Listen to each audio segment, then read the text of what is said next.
Esse é o programa Economia Criativa da Visão de Mercado WebTV. Visão de Mercado WebTV é uma organização que foi criada recentemente, mas existe há 15 anos, coordenada pelo Rogério Cabral, que tem uma presença muito forte na região de Marília e hoje alcança pelas redes sociais todo o Brasil. O programa Economia Criativa tem trazido aqui grandes nomes na área de ciências, tecnologia, inovação, criatividade e empreendedorismo. E hoje nós temos o prazer de receber aqui, seja muito bem-vindo, o Eduardo César Grisendi, que é especialista em desenvolvimento de negócios, de tecnologia, em gestão da inovação e incentivos à inovação.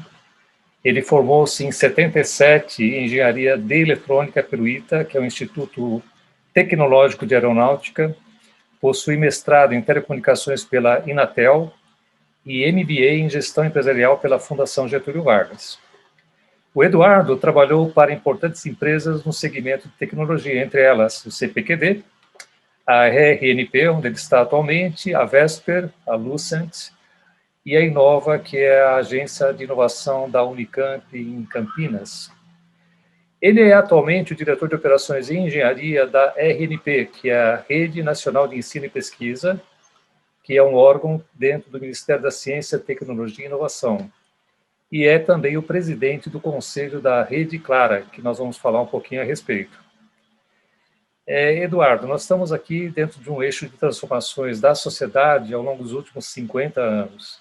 Tem sido a revolução das informações, que você prefere chamar de revolução da conectividade e conteúdo, facultado por tecnologias digitais.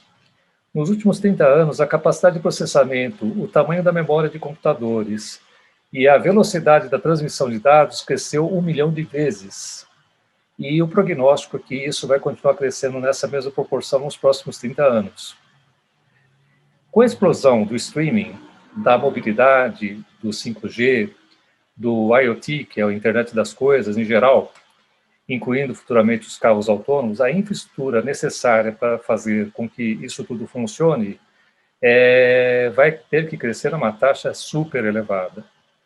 Então, eu faço para você, Eduardo, até para a gente poder situar aqui o nosso internauta, né, sobre o assunto, porque nós vivemos a sociedade em rede há mais de 20 anos, né? E a Rede Nacional de Ensino e Pesquisa, RNP, é muito conhecida no âmbito das universidades, institutos de pesquisa e todo esse ambiente. Porém, pouca gente ainda conhece a sua grandiosidade e relevância. Começando essa nossa entrevista, eu sugeriria a você que fizesse, então, uma apresentação do que é a RNP no Brasil, que já existe há 32 anos, e você está nesta organização como diretor há 10 anos. É isso mesmo. Muito obrigado pelo convite, obrigado a todos também pela atenção. Pois é, você falou aí, fez um preâmbulo sobre as tecnologias, principalmente tecnologia da informação e comunicação, né? E a gente que trabalha com isso, e vem lá da década de 70, vem acompanhando tudo isso, a gente olha hoje e vê o ontem, de 50 anos atrás, também ficamos assustados, apesar de conviver com ela. Uhum. A RNP, como você falou, é a Rede Nacional de Ensino e Pesquisa, né? A gente diz que é uma rede acadêmica.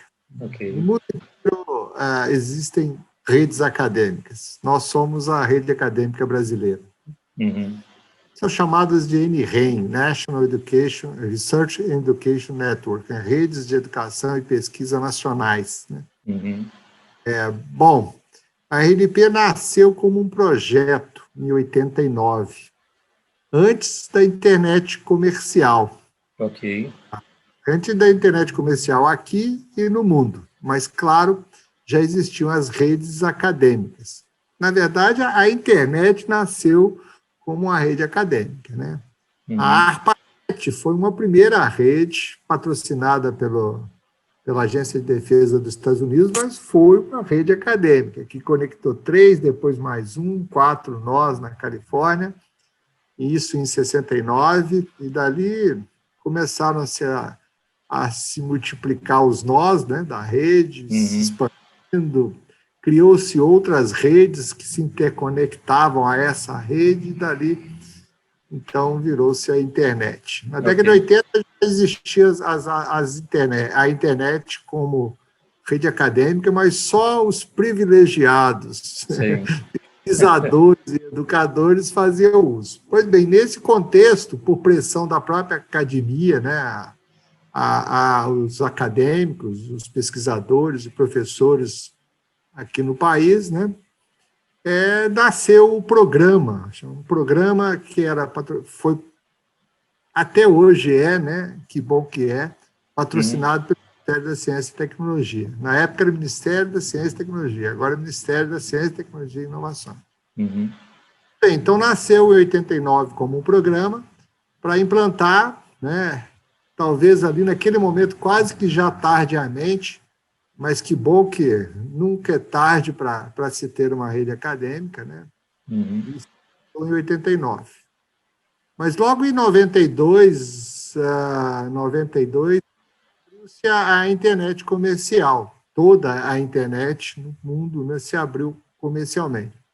E aí também a RNP passou a conviver, né, ela já tinha implantado a sua primeira rede e passou a conviver com redes de comerciais e de operadoras. Naquela época, você bem lembra, né, Adolfo? Era a Embratel, era a Telebrás, né? Principalmente a Embratel, que já tinha um backbone nacional. Então é isso, a RNP nasceu como um projeto em 89, depois ela foi instituído um programa formalmente chamado Programa Interministerial, e aí o MEC passou a participar desse programa, e como organização social, como figura jurídica, né, de associação sem fins lucrativos, qualificada como organização social, já foi em 2002. Então, nós estamos desde 89, 30 e poucos anos, como projeto, e como organização desde 2006. Perdão, desde 96. É muito bacana, quer dizer, na realidade, conhecer que isso existe há tanto tempo influenciou, né, o nascimento da própria internet aqui no Brasil. Tinha uma pré-internet, como você comentou, né, e você percebe assim que a RNP esteve presente e influenciou, como você já disse, todos os grandes acontecimentos até a chegada da internet, a pré-internet, né? E dentro desse aspecto, olhando essa revolução com o advento agora do 5G, que vai trazer velocidades muito maiores, né, velozes, né, para a comunicação que é exatamente demandada por essas novas tecnologias. Eu pergunto para você, é muito difícil sempre traçar cenários de longo prazo, mas se você tivesse que traçar um cenário a longo prazo para o Brasil, 5, 10 ou 20 anos, o que você diria que vai acontecer nessa rede daqui para frente? Bom, eu acho que daqui a 5 anos a gente pode prever, sim, a consolidação do 5G, né? Vai começar, a gente espera que em 2021 já se implante as primeiras regiões, né? Há coberturas de 5G, ainda de forma muito modesta, né? Mas até daqui a 5 anos, acho que a gente vai ter uma boa cobertura de 5G. Talvez, eu espero, no mesmo nível que é hoje a cobertura 4G. E todo mundo fala do 5G, do 4G, das redes móveis, né? Mas esquece que para chegar até as ERBs, né, que são as estações de rádio baixo, hoje em dia não se chega a uma ERB, uma estação, uma célula, né? Não se chega senão através da própria fibra ótica. Porque as ERBs das redes móveis, do 4G, do 5G, precisam fluir o tráfego que nós consumimos no nosso aparelho. Cada vez a gente quer consumir mais mídia, né? Pois bem, esse tráfego é pesado. E somente a fibra ótica mesmo, ela consegue canalizar e entroncar com o restante da internet. Entendeu? Então, o 5G, ao mesmo tempo, ele puxa ainda mais a própria infraestrutura de fibra ótica. Tá? Uhum. A fibra ótica vai continuar aumentando, expandindo a capilaridade, né?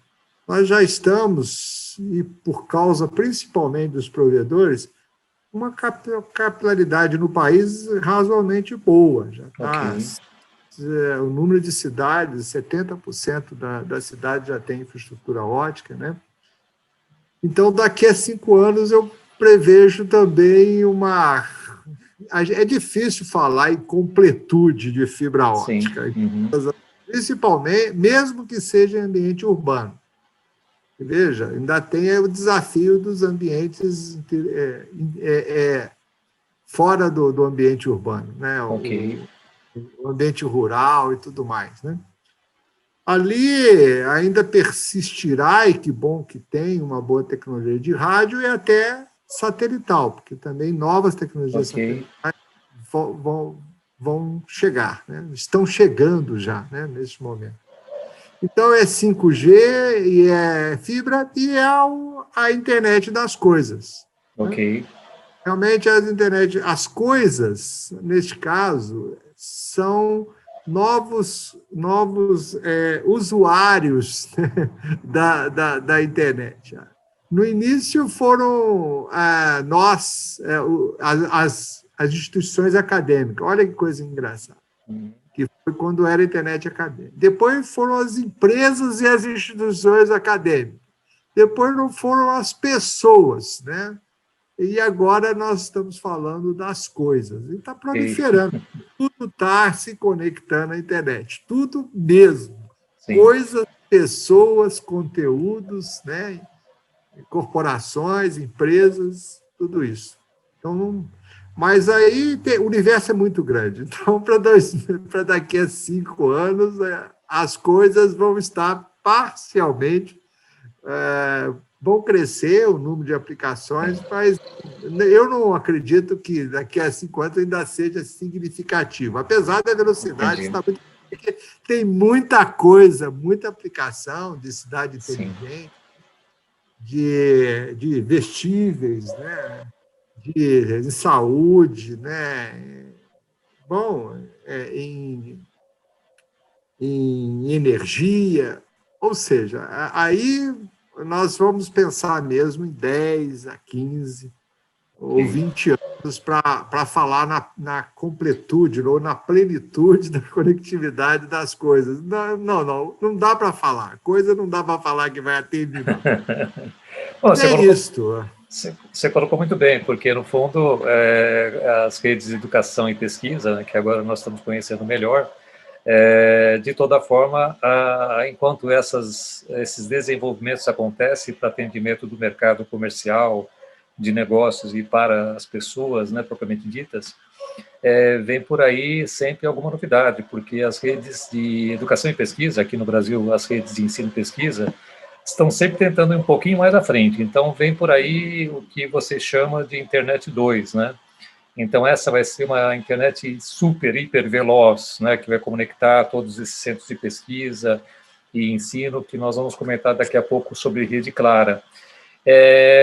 Em que estágio a internet 2 está no Brasil e no mundo hoje? Então, nós já estamos, a nível mundial e também no Brasil, implantando as redes óticas, né? A gente Ok. chama de infraestrutura dorsal, mais conhecida como backbone, né? Uhum. E já é em fibra ótica, que é o estado da arte das conexões em, de longa distância, tá? E também em redes metropolitanas. Eu falo isso porque tem as redes móveis, as redes de acesso em rádio, que acessam então, os nossos dispositivos móveis e as nossas coisas que estiverem comunicando através de comunicações móveis. Aí já não é fibra e é rádio, como a gente diz, né? É o nosso sem fio, né? Pois bem, nosso estado da arte, nossa infraestrutura é o estado da arte. O problema é a capilaridade, Ok. né? É a penetração. E o país ele tem desafios, principalmente na região norte e centro-oeste. Mas o estado da arte é fibra e nossos backbone, como nos outros países, né, estão implantando já. E estamos iluminando também no estado da arte. Nós já Ok. dias nossos, nós usamos sistemas óticos, chamado DWDM, em 100 GB. Porque também os fornecedores são... Nós temos fornecedor nacional, né? E os fornecedores mundiais também estão mais ou menos, um ou outro um pouco mais avançado, mas estão também no estado da arte, lá no desenvolvimento de sistema DWDM. Então, as tecnologias são velocidade de 100 GB, de 400 GB, já estão experimentando velocidades de 1 tera, mas às vezes demora um pouco mais por questão de relação custo, né? Chega uma tecnologia e ela é um pouco mais cara. E aí nós não necessariamente pagamos pelo ao mais atual. Mas isso é mais um negócio, uma relação custo-benefício. Disponível tem para todos, e infraestrutura e condições para implantar sem problema. Eu sei que você comentava outro dia sobre a sua atuação no CPQD, e até nós lembramos de uma empresa nacional que acabou sendo ícone nesse processo aqui, que é uma empresa que opera, se não me engano, a Padtech, né? Isso mesmo. Mas eu queria deixar esse tópico para falar um pouco mais tarde, e queria comentar com você um tema que, dentro do desafio da inovação, né, a gente opera sempre as startups de um lado, está muito ligado à área de crowdfunding do outro, e a gente percebe que existe uma demanda não atendida aqui no Brasil, tanto em qualidade como também em quantidade de profissionais qualificados nas áreas de tecnologia digital, particularmente desenvolvedores, programadores, com formação superior, em várias vertentes, né, que hoje você tem muita diversificação. Eu sei que isso não é uma atribuição do Ministério da Ciência, Tecnologia e Inovação, mas para quem está de fora e olha que existem fundos não reembolsáveis, né, chamados a nível federal, a nível estadual, como por exemplo a FINEP, que está ligado ao MCTI, como por exemplo a FAPESP aqui de São Paulo e outros, né? Eu fico pensando assim, será que esses fundos não dariam conta de ajudar um pouquinho, dar um empurrãozinho, né? Para poder, juntamente com a iniciativa privada, tentar eliminar esse gap e criar uma formação mais qualificada nessa área, porque o nosso déficit, segundo os principais organismos que trabalham com esse assunto, falam em 500 mil pessoas a 1 milhão de pessoas, né? E muita gente deixa o Brasil porque a qualificação é muito forte aqui e atrai, né? As oportunidades fora do Brasil são atrativas para quem se forma bem nessas áreas. Como é que você avalia isso? Eu sei que não é diretamente ligado ao tema das comunicações, mas eu não pude me conter, né? Eu queria te perguntar sobre isso. Não, é verdade. A capacitação é um desafio, né? Nós falamos como está a nossa internet. A nossa internet, eu fiquei falando muito de infraestrutura.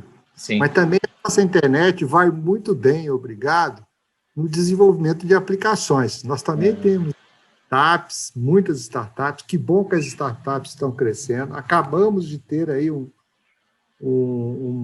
uma regulamentação, um marco legal da startup, que a gente espera que vai desenvolver ainda mais.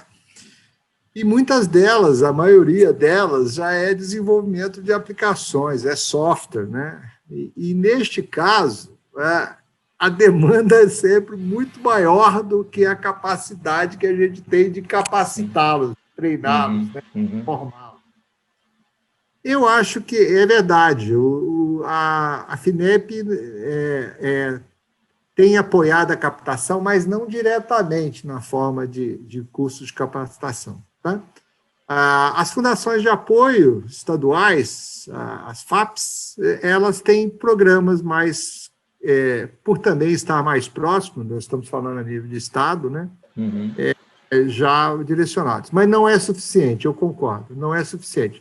Mas tem uma iniciativa que que, se não tivéssemos, estaríamos pior, que foi a criação, né, nacionalmente, dos institutos federais, os institutos chamados dos IEFs, né?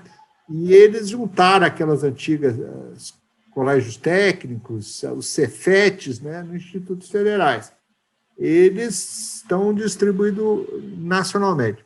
Mas, ainda assim, não é suficiente, porque as capacitações nós estamos precisando de técnicos que, olha, que não necessariamente precisam esperar para um curso superior, entendeu? Sim, entendi. Técnicos, e às vezes tem muita gente na internet que se forma de forma prática, né? E através de um autoaprendizado. Neste ponto, Adolfo, eu acredito muito, não sei se você está prestando atenção, em modelos de negócio ousados, inovadores. Está surgindo muitas empresas, algumas organizações sem fins lucrativos, que estão promovendo a capacitação e coloca o pagamento por eles no prego. E aí, quando se forma, ele, a princípio, vai lá e paga. E se forma, não. Tem emprego e aí vai lá e paga o curso que ele está devendo. Eu quero dizer o seguinte, neste ponto. Eu sou muito otimista. Tá? Ok. Essa capacitação está tão, como você disse, está tão necessária, né? Nós estamos precisando tanto de mais profissionais para explodir, né, as aplicações de internet, e aí veio aquilo que as coisas, né, precisam nos ajudar no mundo virtual, né, no mundo digitalizado, que o próprio mercado, né, está conseguindo, vai conseguir, porque eu acho que o Estado não está dando conta. Entendi. Mas o mercado precisando, eu acho que vai acabar completando. Como eu tenho visto. Essa iniciativa não tem muito tempo, mas eu estou acompanhando, nós estamos acompanhando e estamos vendo que, se o Estado, no sentido amplo, ainda apoiá-lo, melhor ainda. Né? Sensacional. Sensacional. Mas, então, eu acho que pode ocorrer esse. Eu acredito muito nessa linha também do próprio mercado conseguir essas capacitações. Equacionar muito mais o setor privado. Né? Mas você comentou um ponto que eu não estava acompanhando, que são as organizações sociais, organizações sem fins lucrativos, que estão também aderindo ao modelo. Esse modelo que você citou, ele foi um negócio criado, se não me engano, em 2014 ou 2015, né? Não é muito antigo. Foi uma criação dentro do Y Combinator, não sei se você acompanhou, chamada Lambda School, Lambda, né? Que é o símbolo do Y Combinator. E eles criaram um sistema que é o seguinte, eles fazem uma coisa extremamente condensada em 6 meses, né? Aparentemente uma plataforma 100% eletrônica, mas com acompanhamento de pessoas que vão dar assistência, né? E você não precisa ser obrigatoriamente, como você falou, do nível superior. Você pode se propor a fazer alguma coisa nessa área, desde que você tenha alguns pré-requisitos. E, de fato, você faz todo o curso, que normalmente custaria $20.000, estou tentando me lembrar aqui, e você faz ele totalmente gratuito. Quando você termina, se você conseguir um emprego lá fora, né, para ganhar por ano mais do que $50.000, automaticamente você vai pagar em cima daquilo que você vai ter de resultado anual da sua remuneração, que, se não me engano, é 17%. Porém, tem um teto. Aí você tem, se não me engano, são $30.000. Então, isso tem sido muito bem aceito lá fora. Fico satisfeito de saber que está sendo feito aqui no Brasil também, porque, no fundo, é uma forma de você estimular as pessoas a fazerem uma coisa rapidamente, né? 6 meses é um prazo curto, né? Só que ele é um período quase que integral, e você recebe a posteriori. Achei muito interessante o modelo, e bacana que você citou isso, porque certamente os valores aqui no Brasil serão diferentes, mas, enfim, é bom saber. E eu acho também, como você, que eu acho que a iniciativa privada pode dar conta do recado, mas seria muito interessante, até pelo fato de que você tem muitas vezes a concentração de investimento muito mais na formação de mestres, doutores, etc., muito como é aqui em São Paulo, na FAPESP, né? Vamos pegar uma parte desse valor aqui, vamos destinar para desenvolvedores, né? Isso seria bem interessante se pudesse ser feito, a gente sempre comenta sobre esse ponto. Eu queria comentar com você, você falou bastante sobre a questão das tecnologias, né? E a gente destaca aqui 3 tecnologias, não sei se essa classificação está correta, que são essenciais para essa malha de comunicação veloz que a gente fala do 5G, né? A primeira é a própria rede de fibra ótica, que você colocou de maneira em evidência, que é de altíssima velocidade, né? Segundo, é a cobertura ampla de antenas, que você une, e você me explicava que as antenas 3G e 4G da telefonia móvel, né, celular, elas são as macroantenas. Só que o 5G vem com uma densidade muitas vezes maior, né? Então, você vai ter um número muito maior de antenas menores, que a gente chama de antenas micro e mini antenas, né? Então, seria a segunda tecnologia.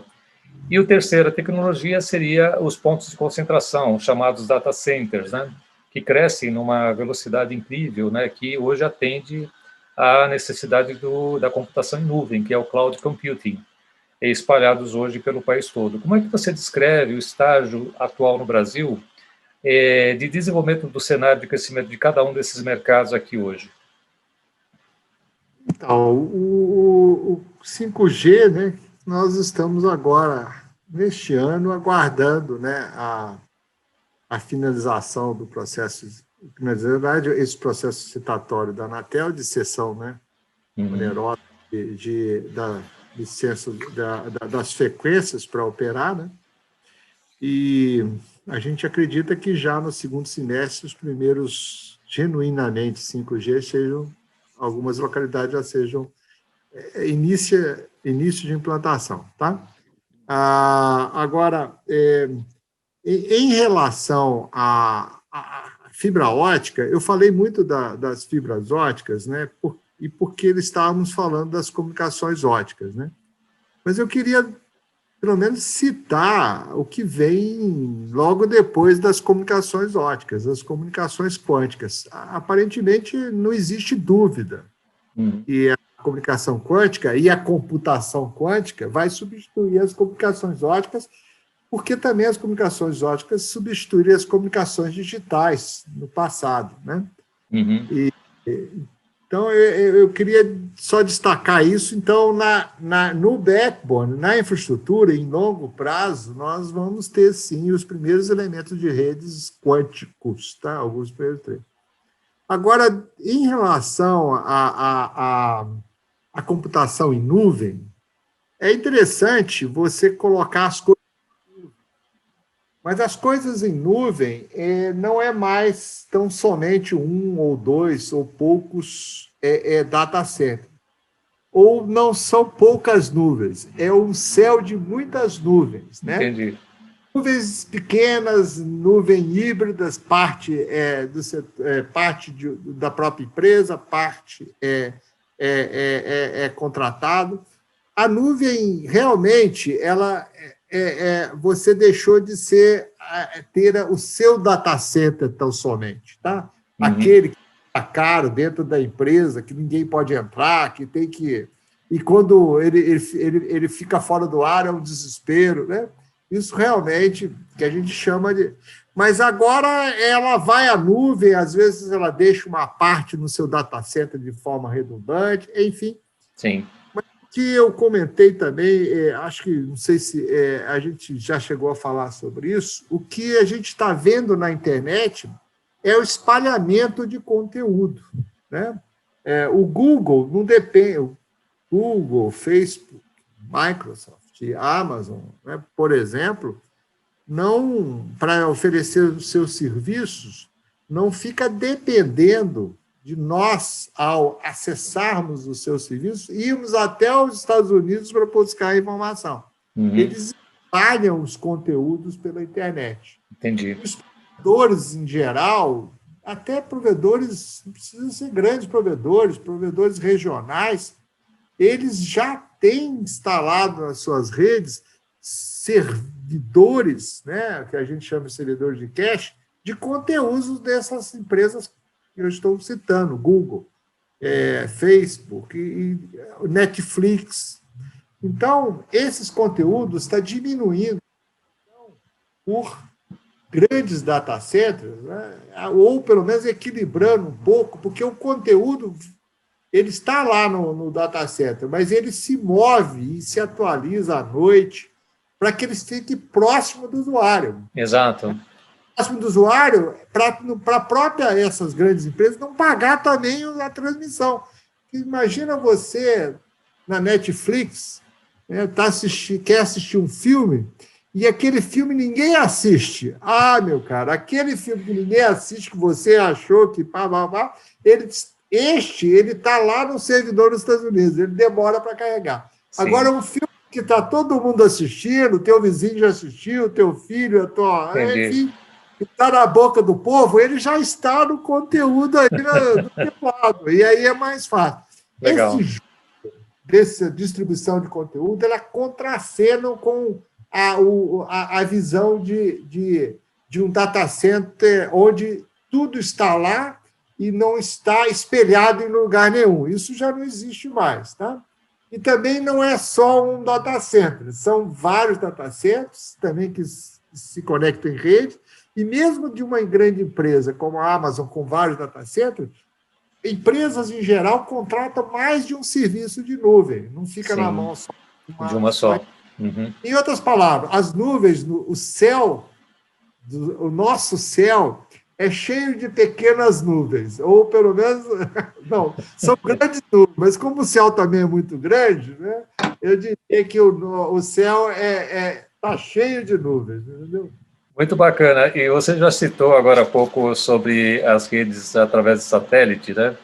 E essa era uma pergunta também que eu queria fazer para você em relação às redes de fibra ótica. É claro que nós temos toda essa conexão via cabos submarinos para todo mundo, né?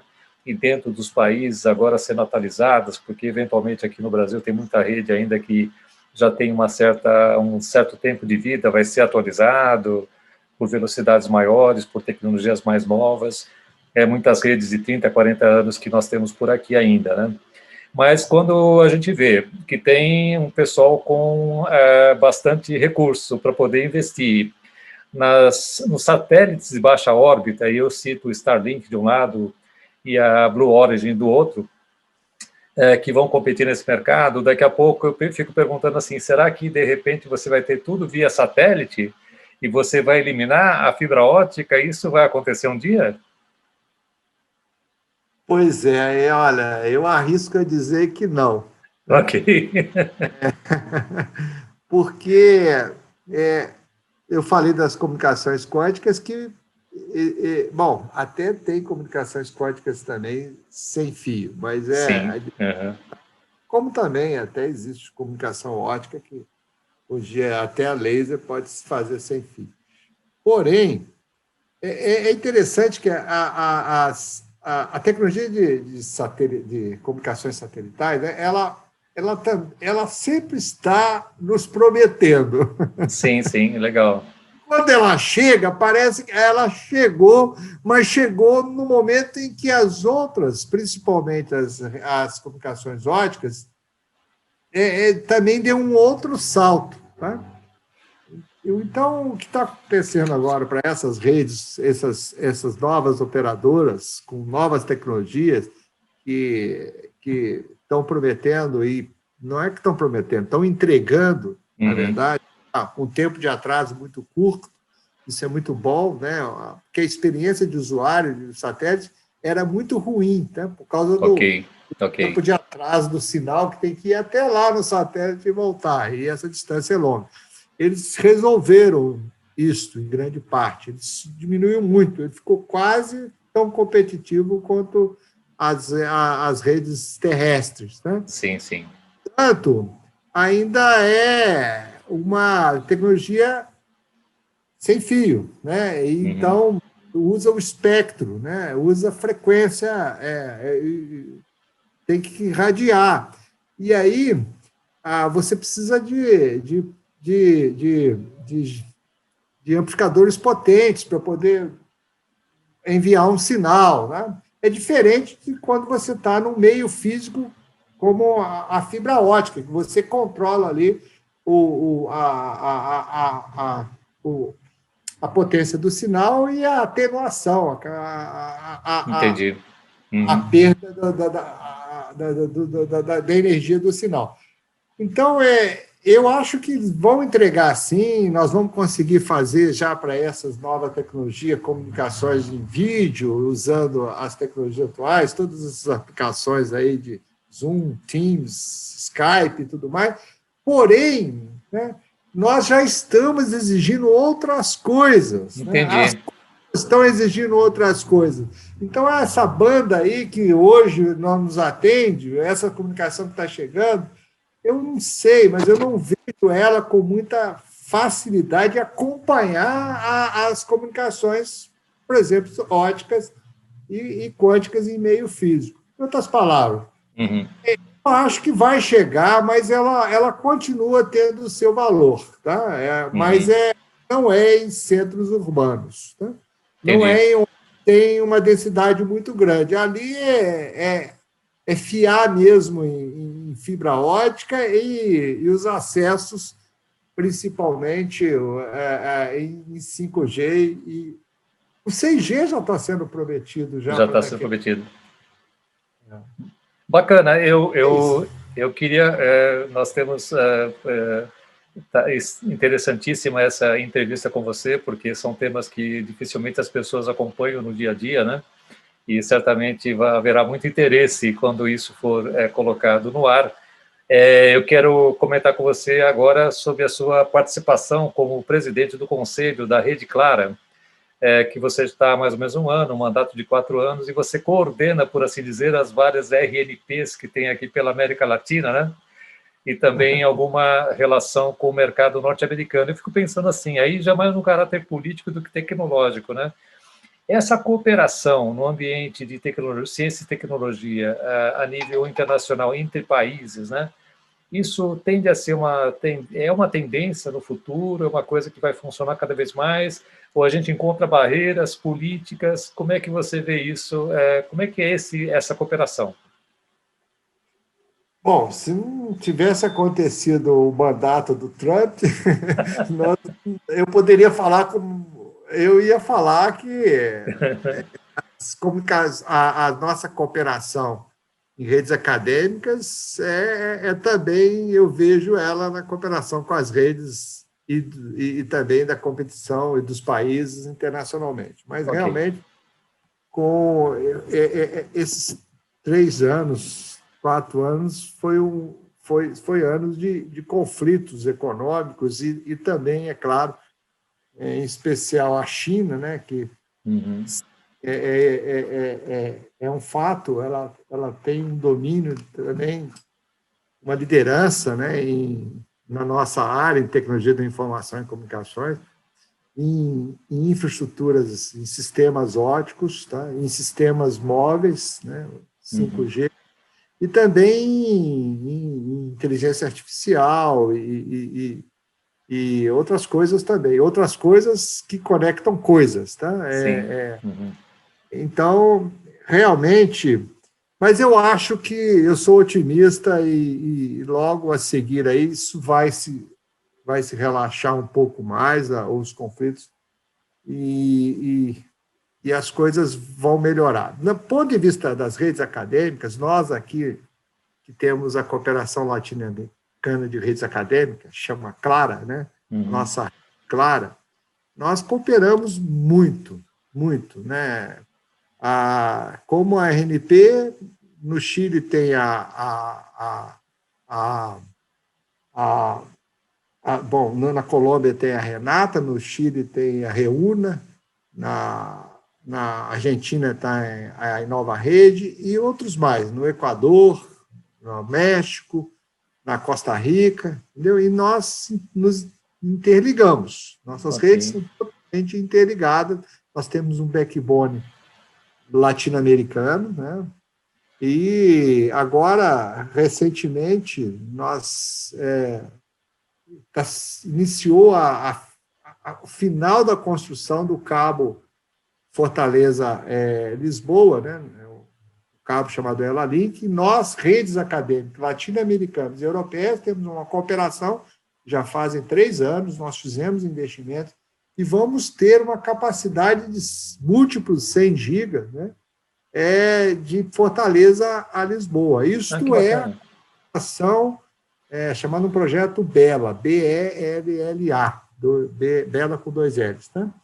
Uhum. E outra palavra, essa cooperação é a rede clara com a GEAN, que é a rede clara lá europeia, a cooperação europeia, e a RNP participa destacadamente da rede clara, né? Eu faço parte do conselho, sou presidente do conselho, porque eu sou representante da ANP na rede clara. Então, o projeto BELA é um exemplo da cooperação latino-americana. Nós cooperamos em segurança, nós apoiamos a criação de CERTs, né, são centros de resposta de incidente de segurança, no Equador, no Chile. Uma outra coisa, nós temos na ANP uma escola superior de redes, nós damos capacitação. E damos muita capacitação. E nós ajudamos e apoiamos, lá na Colômbia tem a Escola Superior de Redes lá, que até o logotipo é o mesmo da RNP, né? Nós compartilhamos conteúdo, eles, quando desenvolvem conteúdo em espanhol, a gente traz para cá em português, mas principalmente ela nasceu, vamos dizer assim, a Escola Superior de Redes da Colômbia, como um spin-off da nossa cooperação. Nós fizemos uma cooperação, técnicos deles vieram até nós fomos até eles. Também temos uma cooperação com Moçambique, e também fizemos isso. Capacitamos gente da rede de Moçambique, que também tem uma rede acadêmica lá. Também levamos para lá o formato da Escola Superior de Redes. Então, a cooperação, eu falo isso da RNP, mas a cooperação é muito intensa entre as redes europeias, entre as redes latino-americanas, entre nós e as redes europeias e as redes americanas.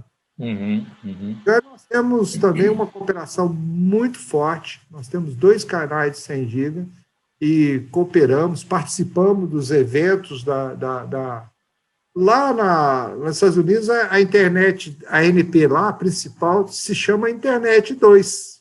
Você usa a Internet 2, exatamente. Que na época já foi falar de internet, o 2, né, como uma internet avançada. Mais avançada. E ela também, muito semelhante a nós, tem um backbone nacional, tem fibra ótica, ilumina com o sistema DWDM, atende as instituições com alta capacidade, enfim. Os modelos não são muito diferentes das redes acadêmicas, não. Tá? E nós, porque também cooperamos muito entre nós para poder... Nós temos serviços que são serviços padrões internacionais. Um deles é o chamado EduROM. A RNP tem esse serviço aqui, dentro das redes latino-americanas tem o serviço EduROM, e quando você vai à Europa ou nos Estados Unidos, esse serviço que você tem aqui, ele é altamente usado para nós, para qualquer pesquisador brasileiro, lá na Europa, sem custo por causa da cooperação. Enfim. Muito bom, Eduardo. Foi excelente esse nosso bate-papo aqui, agradeço muitíssimo. Vocês tiveram aqui uma definição nova que eu também achei muito bacana do Eduardo, quando ele fala que não é revolução das informações, é revolução da conectividade e do conteúdo, né? Porque o que é a conectividade sem conteúdo? E foi o que ele citou agora no final, quando ele fala da rede clara, a cooperação nossa aqui na América Latina, agora Estados Unidos, agora também Europa, né? Então, certamente nós estamos trazendo coisas muito ricas, né, para o nosso público aqui do Visão Web TV, do programa Economia Criativa. Quero super agradecer a sua presença aqui hoje, te dar os parabéns aí pela presidência desse conselho aqui na América Latina e desejar muito sucesso para nós aqui, para você particularmente, na gestão desse desafio que vem pela frente com o 5G. Muito obrigado. Obrigado, Adolfo. Muito obrigado a todos, senhor. Um bom ano de 2021 para todos nós. Muito obrigado para você também. Nos vemos, então.